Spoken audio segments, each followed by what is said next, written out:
এসব কিছু মহিলাদের কারণে দেশটা একেবারে ধ্বংস হচ্ছে। তিনি বলতেছে এসব শরীয়তের আইনের কোনো দরকার নেই। সম্পূর্ণ ভিডিওটা দেখেন। নাম কাওয়াজতে শরিয়া আইনের দরকার নাই, যেখানে মহিলাদেরকে শুধু ভোগ্যপণ্য হিসাবে রাখা হবে, এমন শরিয়া আইনের মুখে থু দেই। তারপরে সে বলতেছে ইদারিং ব্যাঙ্গের ছাতার মতন মাদ্রাসা খোলা হচ্ছে। ইদানিং ব্যাঙের ছাতার মতো মাদ্রাসাগুলো গড়ে উঠেছে। হ্যাঁ, একটু পরপর আবাসিক মাদ্রাসাগুলো আমরা দেখতে পাই। দেখা যায় যে মহিলা মাদ্রাসা, অমুক মাদ্রাসা, অমুক তমুক সমুক ইন্টারন্যাশনাল মাদ্রাসা।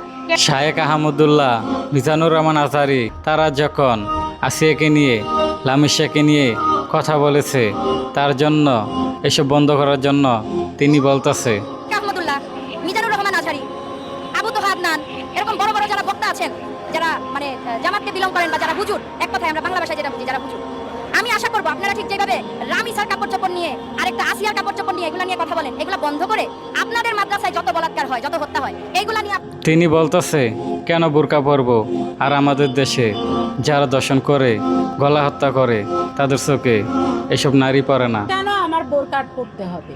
বোরকা তো ইহুদি সম্প্রদায়ের যে হারদি বংশের নারীরা পরে। বিচার কি হবে আমাদের দেশে? আমি আদালতে যা বলেছি তাই এদেশের বাস্তবতা। নাবালিক ধর্ষণ, শিশুদের উপর অত্যাচার, মহিলা ধর্ষণ, তাদের উপর নগ্ন হামলা, তাদের মুখে এসিড ছুঁড়ে মারা এদেশের কঠিন বাস্তবতা। আর তা নিয়ে কারো কোনো মাথা ব্যথা নেই।